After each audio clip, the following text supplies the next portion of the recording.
What would it be like if even one of those terrible diseases revisited us today? I mean, look at the panic we can have over an Ebola-type virus or a Marburg-type virus, some of these hemorrhagic fevers, like they might get out of control, or an avian flu. But we don't know what that means. Nobody in living memory knows what that means.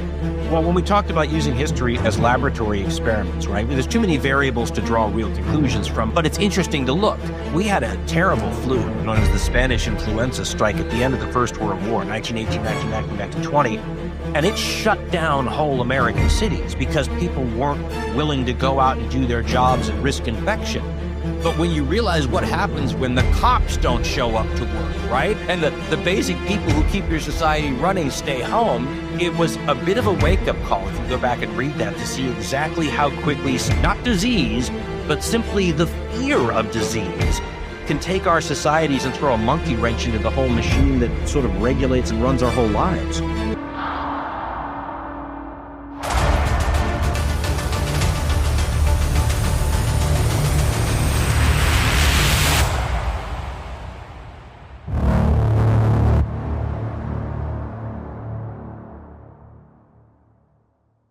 Welcome to Hidden Forces in History, Dan Carlin. Thank you for having me. Dan, I got to tell you, I am super stoked to have you on. I have been a hardcore history listener for many, many episodes at this point. I actually even buy all of your extra episodes and your addendum feed as well. So I'm really stoked to kind of dive into some things with you today. Well, that's fantastic. Listen, I'm just glad that you've been listening for so long. I appreciate that. Totally. So I wanted for those of my listeners that aren't really familiar with the concept of hardcore history, I want to just kind of set the stage here before we jump into your book, which is the major thing I wanted to discuss with you today. You know, what is the Hardcore History Podcast? Why did you start it? And I want to get into that a little bit, what your process is like, but let's handle that first. So what is the show? Why did you start it? Well, you know, I've actually...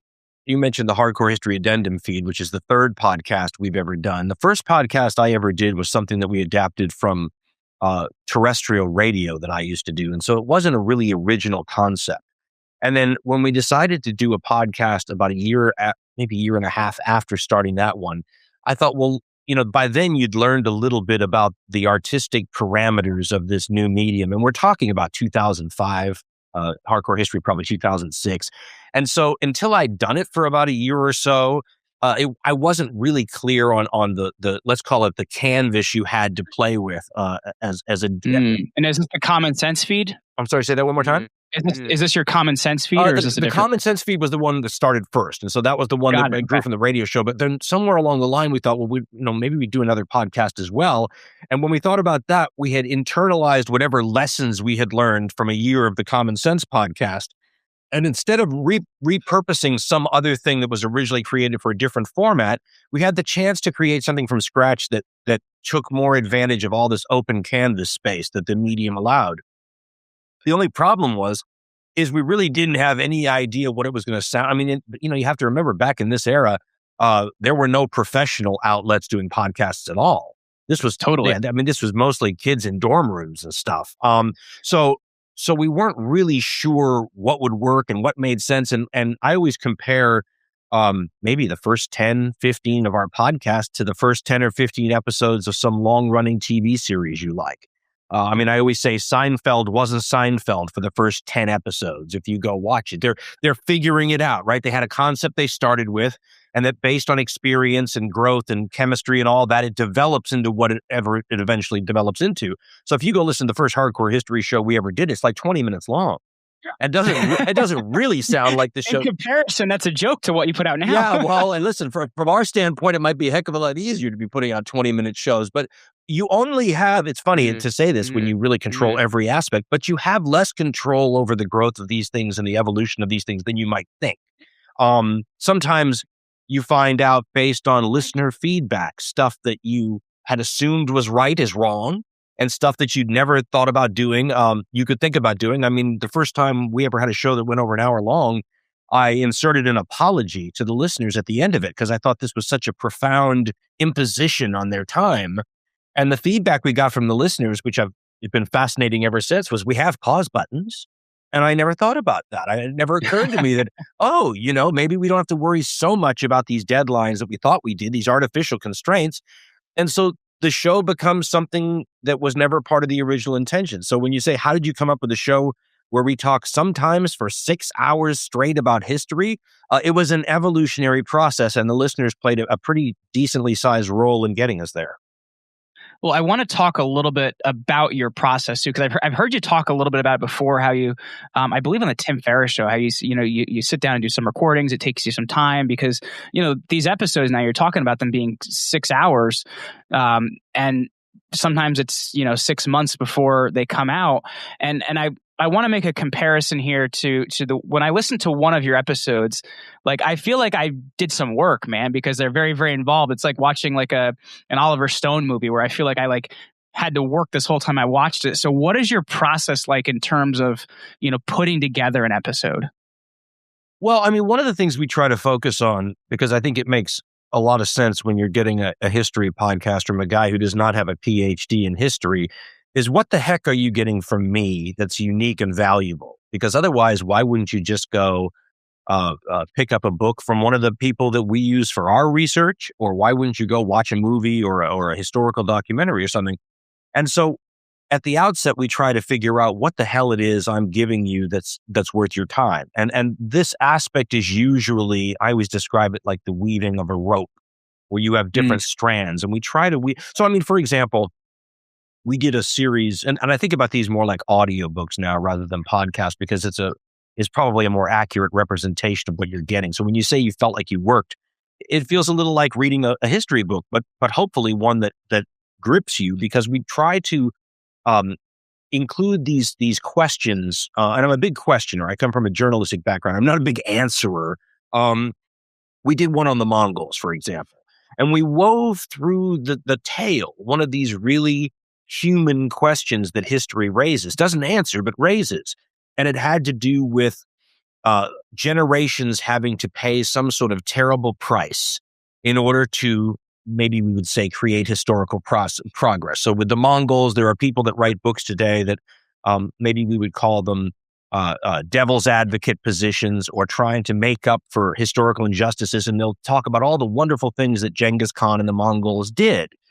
And so one of the things we wove through that series is, okay, we'll accept that premise, but it's undeniable all these terrible things that happen too. Is that the price that a generation has to pay so that a future generation can have something better? In other words, does one generation have to pay the historical bill or the historical tab for another generation's good times? And when you weave that through the story, I feel like that's where we add our own personal little twist or spice or value. And then when you get to the end of the story, hopefully it's been a whole lot more than just names and dates and facts and stuff like that. It tries to give you a sense of the dramatic situation these people are in these stories and some of the larger human questions that they raise. Absolutely. Well, I just finished your book, which is amazing. It's called The End is Always Near, Apocalyptic Moments from the Bronze Age Collapse to Nuclear Near Misses. And in terms of putting together the show versus putting together a book, did you find it difficult? And I do recommend people pick up the audio edition, because you read it if you get the Audible edition. But in terms of putting together the book versus putting together an episode, like, was that difficult for you to adapt from one to the other? Because like you just said, it is more of like an audiobook that you're doing every time you produce one of these. So what was that, I guess, adaptation like for you? Differently. And so you wish that you weren't, at least I wish that I wasn't such a novice at it, because it's been a long time since I've been a novice at anything, and I'm out of practice. And I'm also, a verbal person. I speak relatively naturally. And the wordsmithing that is a part of writing, where you agonize over the construct of a sentence or a paragraph, those sorts of things are somewhat foreign to me. I've written a lot of articles, so 750 word pieces, which is a very different animal than a book, as you might expect. So I guess I found it to be, in my opinion, a less direct way for me to communicate, because I'm used to doing it the way you and I are now, but it has undeniable advantages too. So a learning experience is the best way I would describe it. Absolutely. Well, I guess then I want to take a look at some of the concepts in the book. And the thing that I found really interesting is you're talking about this concept of people raised in different eras and what we would see as child abuse now. If you looked at it like, let's say, several thousand years ago with the Spartans, they took the children they thought were going to survive and kept them. The ones they didn't, they got rid of, and they spent a lot of their life in the agoge training and things like that. So I want to take a look at that concept. How does the era we're raised in, how does it make us, I guess, more hardy or more able to survive? Well, it's, and we talked a second ago about some of these concepts that we weave through stories that are interesting. The one you just mentioned is one of those endlessly fascinating, and it's almost like a third rail of human history, because there are so many awful things attached to it. But I try to relate it to a Star Trek episode. There was the one that had the character Khan in it, and he's a race of genetic supermen created in an era of human history when genetics and trying to create superior human beings through breeding was supposed to be popular. So this is all science fiction. But there have been a lot of times in human history where this issue of, when you go to like the Spartans, I don't know how much they thought about it the way like the Nazis thought about it, but there have been a lot of times in human history where increasing the quality of the breed, for lack of a better term, has fascinated people. Now, obviously, we see where that can lead, right? When you've got Nazis who are executing disabled people and subhuman species as they see them. So we obviously can see how that kind of stuff goes. But when you look at some of the history where societies seem to be trying to mold a certain kind of human being, I don't know how you can't help but find a certain weird fascination in the plasticity of our genetics. And I often have this fantasy. There are a lot of rulers in history that would have, maybe even go back to biblical times, 1,000 wives, all of them bearing multiple children. And I thought to myself, how interesting would it be to be an individual who got a chance to see 1,000 different ways your genes could scramble together to create a different set of DNA and different outcomes? Well, the Spartan idea of creating sort of a superior species, and like I said, I don't know how much they thought about it that way. They may have just been thinking, if we have weak offspring and infants, we expose them and we don't need them if they're going to be too weak.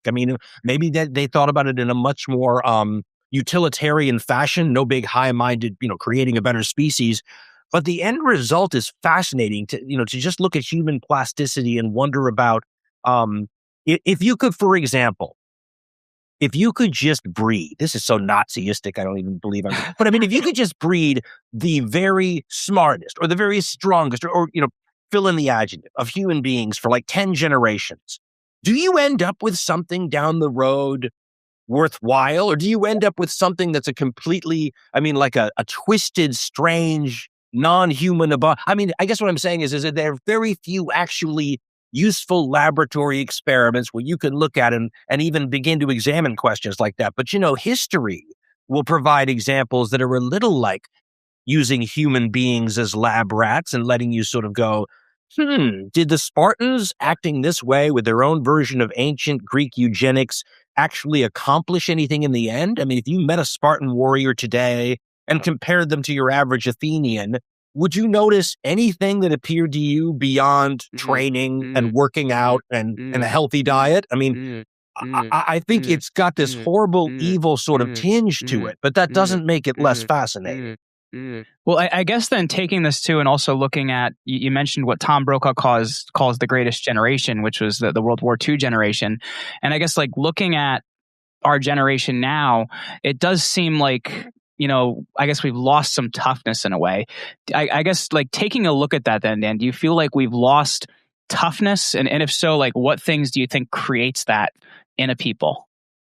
Well, I'm fascinated with this issue specifically because I'm not even sure it's real. So if we ask about something like toughness, go look it up in terms of a dictionary term. What the hell does that mean? It's one of those things where if you and I are talking about some guy we know, and you say something like, well, that's a very tough guy, that might have a meaning, that word, in that context between you and between me. But does that mean anything? If you have a lot more tough, in air quotes, people in your society, Does that impact your society in any way? It's not something, this is part of why human history resists being a hard science. Because what the hell how would you even define toughness? So to go back to the Spartans that we talked about earlier, the Greeks uniformly considered the Spartans of their day to be the toughest Greeks out there. But how would they compare to any non-Greeks, right? The Greeks are only comparing them to the people they know.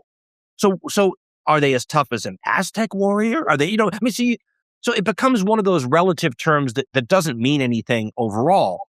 But if you think it means something when we're talking about that guy we know, well, then there's an intrinsic, non-definable value. And it's natural, I think, and historians ever since the Greek times have been doing this, it's natural to look at different societies and wonder about it on a collective level. So you mentioned Brokaw's, let's call it a marketing term, when he called the Second World War generation the greatest generation. I always call it a marketing term because I'm pretty damn sure, like every group of parents that's ever existed, the World War II generation's parents probably thought they were a bunch of softies, So I think that's one of those things that always continues throughout human history, right? But that having been said, it's pretty easy to look at my grandfather and see that by many metrics that we might look at today, how do you judge toughness? Well, how about the ability to withstand privation or whatever? I would say he was a much tougher person than I am. The question that's interesting, though, that takes this out of the realm of just being a silly sort of question is, does it matter? And is something like toughness something that you need more in certain conditions? The Spartan needs it in his world, but we don't need it as much now. In other words, there might be an offsetting quality. Toughness may come at the expense of some other human condition that's important, right? That it offsets. And if you get more toughness, maybe you get less of this other human quality. Could we suggest that we're benefiting now from having more of that? If you said that toughness has an inverse relationship to something like art, which it doesn't, but let's just, I'm trying to put in a value for X. Sure. This when historians in earlier times used to think of life cycles of nations that start out with really tough people, and then those tough people, because they're tough, go and conquer, great things, and become, the height of their power, where they can devote some leisure time to arts and entertainment and the softer cultured pursuits, and then they supposedly, by that old standard, slip into sloth and gluttony and all those sorts of things and lose all their toughness. And that's that old life cycle of nations people used to believe in a long time ago. Well, that would imply that there were some values that once the toughness goes down a little, you can begin to indulge it. So to answer your question, it might be interesting to wonder if we don't need the kind of toughness the Second World War generation had, because we live in different times, and to offset, what they brought to the table, we have other skills. And to give you an example of what I mean, we've got war fighters who operate with video game tools from the center of the United States now and kill terrorists on the other side of the globe. How many push-ups do you have to be able to do in order to do that job well? You see what I'm saying? Zero. They never have to face anybody. But so perhaps you need a certain level of toughness for a certain reality, and you don't for another reality. So it's not necessarily saying that we've lost something to say that we're less tough than previous generations. It's more an examination of the adjective itself and what it would mean as applied to human beings and how you would measure or study it or anything like that. Does it matter or doesn't it matter? Well, I think it's morphed a little bit if we look at the American experience specifically. And I guess to put this into perspective, like what I mean is I feel like, I guess football specifically, and maybe hockey to some extent, but football specifically, I feel like it started to fill that what would have been that campaigning season or that toughness thing that a lot of men of that age would have fulfilled, let's say hundreds or thousands of years ago. Do you think that's correct in that thought process, Dan? Well, I think sports have always provided a sort of a pseudo-combat environment for you. If you look at the Native American lacrosse type games that they used to play, if you go to societies all around the world, they have competitive sports that involve athletic prowess. And so I think there's a connection there. And I think the more violent and more warlike the sport, the more obvious the connection. But I do think that you could suggest pretty easily, although we'd have to talk to an anthropologist or something like that they fulfill some of the same needs. And if you look at it from a societal point of view, I would suggest that maybe blows off some of the same steam that in early warrior societies, the occasional raid or whatever blew off. I just know that when I played football, I got a charge out of it. And, I would just play with friends, but it was full tackle football. And I got such a afterwards, just such a charge out of it. And I can't explain why or how, but I could certainly see how it would have fulfilled a similar need for people in other times and other places. Absolutely. Well, one of the other concepts that you talked about in your book and is the idea of the Great Plague, and you spent some time on the Plague of Athens, and how Pericles lost his sons during that standpoint, and things like that. But I think, like, historically looking back, I think we look at it a little jaded, and we say something like that can't happen again. But I think history, time and time again, proves to us that can happen again, and also how people respond during that time. As I guess to compare that, let's say, to Hurricane Katrina, where there was shoplifting and stealing and things like that, and that all happened during these plague times. So I guess looking back, why do you think we think things like this can't happen again, like historically looking back? Because we've had a pretty darn wonderful last 100 years in that regard. It's funny, but if you look at all of human history up till now, people 100 years ago would better be able to understand the rhythms of human life of a person in ancient Egypt than they would be able to understand ours. And if you wanted to look at the many different things that separate us from the eras 100 years or more beyond us, I can't see how disease isn't number one on the list. I always try to make these comparisons because numbers mean something. And I think we use this one in the book, but everybody understands how upsetting and destabilizing and terrible the AIDS epidemic has been in the planet since the late 1970s, really, early 1980s. But if you actually wanted to put a number on it, the current death toll, I think, is about 34 or 35 million people worldwide since the late 70s. Now, that's devastating. But smallpox, which was only one disease out of a whole plethora of things people were exposed to all the time, used to kill 55 million people annually. Wow. As recently as 75 years ago. And it kills you in a week. And there's a huge, I think people who were heavily affected in communities that were heavily affected by AIDS would point out that as devastating as it was, the fact that people were able to live with the disease for a long time changed the impact of it. Imagine that we had lost everybody that we've lost from AIDS, 34, 35 million people in a week. It's hard to get your mind around. And then when you realize that smallpox is but one of, like I said, all these different things that can get you, and you begin to realize how people like Edward Gibbon, who wrote The Decline and Fall of the Roman Empire, how a guy like that could grow to adulthood and have lost every one of his siblings by that time. And I think he had 6 of them. Now, that's an unusual killing rate even for back then. But when you realize how, and this was the example we did use in the book, but today, if you find out a couple has lost a child, that is one of the most devastating things we as parents can think about. And you have you always wonder how they get through their day. How do you live with that? It's this albatross on the shoulder of people. It's horrible.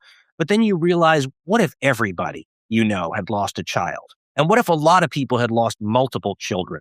You can't quantify what that does to a society, but you don't have to be a genius to know it does something.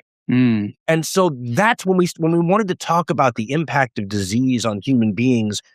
All you have to do is talk about losing loved ones and losing lots of loved ones, and then lots of people around you losing lots of loved ones. Does that make you less likely, for example, to bond with your young children? And if it did, wouldn't you understand why?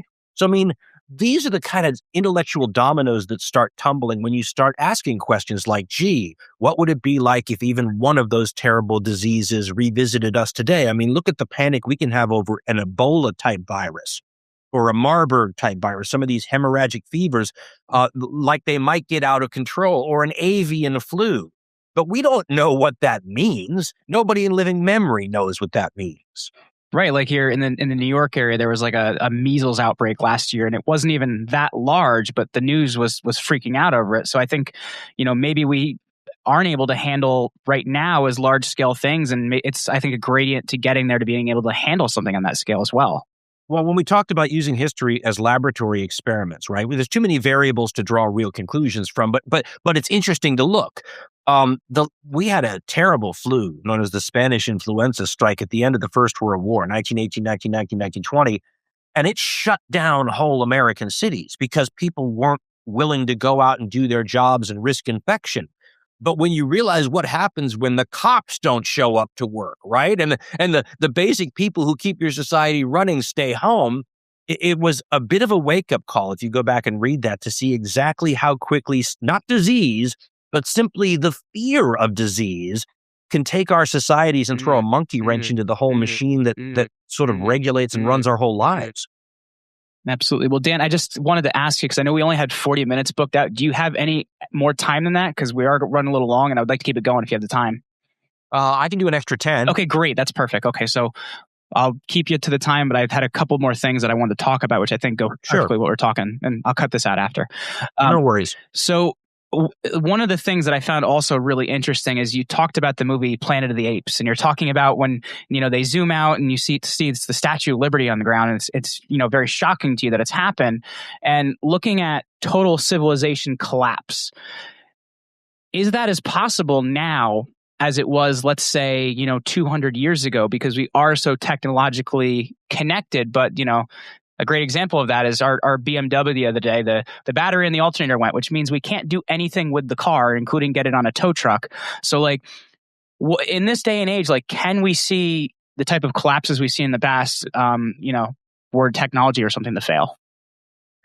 I'm going to answer this in a very long-winded way because I love the way he put it. There's an economic writer named Robert Samuelson who was talking about the Great Depression and talking about how much sort of fun that modern economists make at the people of that day for being so stupid that they blundered into something that we would never blunder into with our knowledge today. And he basically was trying to say, no, we would not blunder into a Great Depression for the same reasons. We would blunder into a Great Depression for totally new reasons, right? In things we can't foresee. So don't get so arrogant about it, was his point. Our society has more built-in redundancy than a lot of earlier societies that failed. And so on one hand, you would say there's backup systems, there's safeties, there's this, there's that, there's other countries. So, when you think about how dark ages, in air quotes, right, used to happen, part of the way that they were made possible was that it was in times before the planet was completely connected. And so if a place like China, for example, had a down period, that whole part of the world had a down period. But if China had a down period today, the other powers on the planet would sort of make up for. So if you think about nations and cultures and civilizations like giant power outlets, back in the day when you relied on a single power outlet, if Rome fell, all those places that depended on Rome also had a downtime. But if you have multiple power stations, Rome goes, but you still have China, well, maybe you've reduced your chance of a complete blackout. So on one hand, we have more redundancy. So you say, well, we don't have the same chances of falling. Robert Samuelson will say, don't get too cocky because what we also have is more complexity, right? On the one hand, the redundancy should save you. But on the other hand, the complexity itself breeds problems that you can't foresee till they happen. So there's a wonderful book edited by Nick Bostrom, who's at Oxford, called Global Catastrophic Risks. There's a lot of math in it, but the bottom line is he talks about all these different things that could go sideways on us, but you won't know till it happens. And one of the most famous chapters in the book is on artificial intelligence. He actually took that whole chapter out and expanded it into an entire book. But the idea of artificial intelligence is a perfect example of something that could create, theoretically, that catastrophic dark age type risk. But it's not a sort of a risk the people in the Middle Ages or the ancient world ever had to deal with, right? It's a new risk. So along with the many safeguards that make us less likely to have a dark age are many new threats that increase the chances. Let's look at one thing, just one. Anyone who wants to do any research on the biggest nuclear explosion that's ever been detonated, go look up Tsar Bomba, is what we call it in the West. I forgot what it is. I'm thinking 50 megatons sounds about right. Thermonuclear weapon. The largest U.S. test was the 15 megaton Castle Bravo test, and that was enormous. The 50 megaton test is a reminder of how nuclear war in the future is not going to be anything like Hiroshima and Nagasaki. This is a bomb thousands of times more powerful than those bombs. And that, when you look at, there are wonderful things online that will show you what would happen to Paris if that bomb went off, right? Compared to the Hiroshima bomb. When you realize that you could have lots of those bombs go off in a third world war, you begin to say, okay, so all this redundancy that makes it harder for us to have a dark age is maybe offset by the fact that we have such greater efficiency in terms of dark age creating tools. And so I'm not sure that that we can say that modern society is any less or more likely to have some sort of future age where the Statue of Liberty emerges partially buried in the sand. But I think the whole point of the version on the Planet of the Apes had to do with nuclear war. So maybe you would say it's a wash. Well, it's almost mutually assured destruction to some point in time. Like, I'm going to blow you up, but I'm going to blow you up bigger. So there may not be anything left. Here's the other funny part about it is, once again, when you start talking about nuclear war, and I don't mean a war like the Second World War where a couple of atomic weapons are used, but a real full-on nuclear war, it's all theoretical. We have no case studies to even look and examine, right? I mean, a lot of the information, and I had to do a lot of research for this for one of the podcasts we did on it, but a lot of the information we have is stuff that the experts mathematically extrapolated from the Hiroshima and Nagasaki bombs, the only ones where you have any real world tests. But they are so different than what would be involved in the modern weapons. And nobody has any idea if you have lots of these modern weapons go off what that means. I mean, you've heard the scenario of nuclear winter, but that's only one of them. Nobody knows. And some of the friends that I have who are always pointing out how we exaggerate threats would say, you could have a third world war and have it not be as bad as some of the experts predict. But how would you know?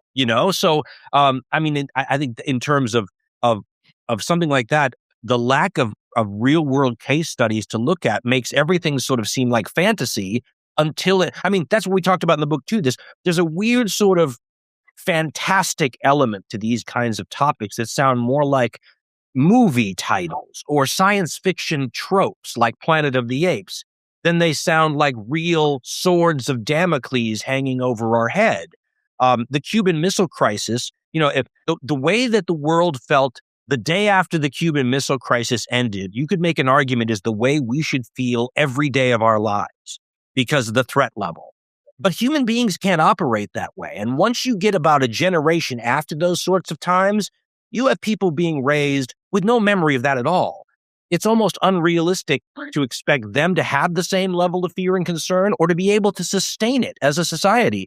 At the same time, if we ever have a nuclear exchange, people are going to look back and say, why weren't we more on this subject back in peacetime, Well, and I think, too, is that the long-lasting ramifications of what something like that could cause, not even the destruction. I just spoke in Kiev, Ukraine a couple months ago, and one of the top sites to go see for tourists there is to grab a Geiger counter and go to Chernobyl and kind of walk around and see what you can pick up. And, we're how many years down the road from that, and they're still picking up radiation from something like that. I was going to say, you're a brave man. I didn't do it, man. Okay. I have a 1-year-old. I would not have done that. Why don't you just smoke 4 packs of cigarettes a day for a couple of years? I think the risk level's pretty close. Well, I want to bring this back around to the core concept of what you talked about here in the book, Dan. And you focused really on the end always being close and these like apocalypses that could always happen. Like, why did you want to focus on that core concept of that type of society shift? Well, apparently it's what I'm interested in. One of the, I had mentioned earlier about how I'm a neophyte. As shown by many of your episodes. Yeah, maybe. Well, this is how it happened. I mean, one of the things, I'm a neophyte at book writing. So the editors were helping me try to figure all this out. And they suggested that I must have a lot of material in the files, which I do. And they said, why don't you lay it all out sort of on the floor and see if you can find any sort of connecting strands of topical DNA between a bunch of the topics. And to be honest, I'm not somebody that likes to go back and look at my previous work, so I'd never done that. And it was a little bit like doing maybe the ink blot test at your psychiatrist's office or something, because, you're looking at these shows and you're going, wow, they do have a lot to do with like apocalyptic this and end of the world that, or what. I mean, enough of them did so that you could easily see it as a book. And so it kind of was an extrapolation of a lot of ideas, and we call them spines, but you could think about them as one of the minor themes or one of the strands in the rope that we talked about earlier. A lot of those spines had to do with the sort of subject in the book. And the first 2 chapters in the book, the one on child rearing and the one on toughness, seem to be a little bit outliers compared to the other topics, which are so directly related to things that caused problems like disease or nuclear war or the fall of your government. But those first two chapters are supposed to represent elements of the plasticity of the human species, right? We keep being told that our number one survival trait is our ability to adapt, right? So you think of like a coyote, and if you poison coyotes, they have more pups to make up for the fact that you poison them. And so we wanted to discuss first, and maybe it should have been at the end. I'm not sure the organization turned out the way I intended, but we wanted to discuss the ability of human beings to roll with these historical punches should they happen again. And the combination of how we are born and how we are raised seem to be the two elements that involve, you had mentioned the Spartans, sort of their the way that they do eugenics, maybe. Whether human toughness and the way we raise our kids could compensate for living in a post-nuclear world, for example, I felt was sort of the crux of the story, right? Because we're not just talking about these bad things happening, but we're talking about our ability to survive them, deal with them, react to them, and then try to create some kind of meaningful existence in the wake of them. One of the things we talked about, I think, in the book, and I've always wondered about, is, think about the difference as a parent in trying to create children who can function well in their world if you're raising them in Beverly Hills today versus if you're raising them in Stalingrad in 1944. It's a different, sometimes you need to be raising Apaches, and sometimes you need to be raising computer geeks.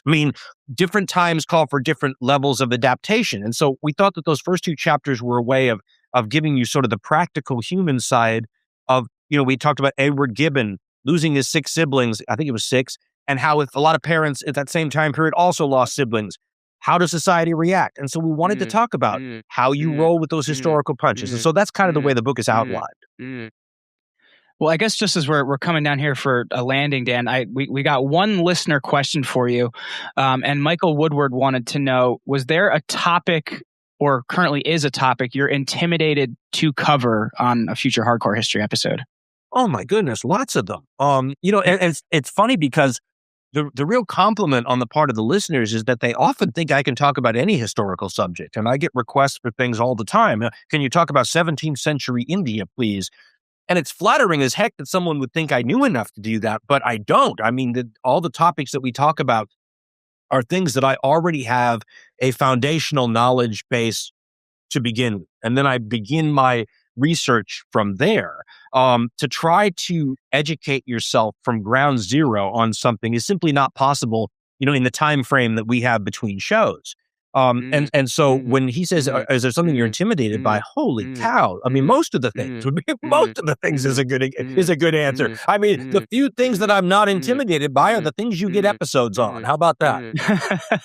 Well, I guess looking at like future content plans, is there something that you're putting out in terms of an episode thought process that you're really excited about? I know for myself, I'm hoping at someday in the future to see something either about Alexander the Great or Cesare Borgia that I find to be two of the most intriguing historical characters. But is there any big episode ideas you have coming down the pike? I keep certain ones in my back pocket, certain ones that you say to yourself, okay, I know somewhere down the road, this will be a great show, right? Because I know what I know about it, right? So the First World War topic was one we had in our back pocket for a long time. And then we decided to do it for the centennial of the conflict. And that was, I think, a pretty good series. I'm pretty harsh on myself, but I give it a C. Pretty good by our standards. The idea of future shows that we have in our back pocket, a good example is Alexander. You mentioned Alexander. I tiptoe around Alexander a lot. So I've done shows about the King of Kings series you mentioned. And we did a whole early on a show called the Macedonian Soap Opera, which is about the sort of the succession afterwards. So there's a lot of Alexander tiptoed around there. I may do one in the future about another. So we're trying to sort of stay clear of directly talking about Alexander, even though the first Hardcore History show we ever did was called Alexander versus Hitler, and we still tiptoed around Alexander. So there will be at some point a massive, I think, look at him. The Borgia thing probably won't happen for the things I mentioned earlier in terms of really knowing the subject well enough. But I've been studying Alexander my whole life, and I still feel like, there's so much more to know. I'm still waiting for them. There was a story the other day. They may be getting, I've been saying this for 35 years, so bear with me, but they may be getting close to finding the guy's tomb. That would just be, I'm not sure there would be, somebody compared it to finding Tutankhamun's tomb in terms of importance. And I thought, It's not even close.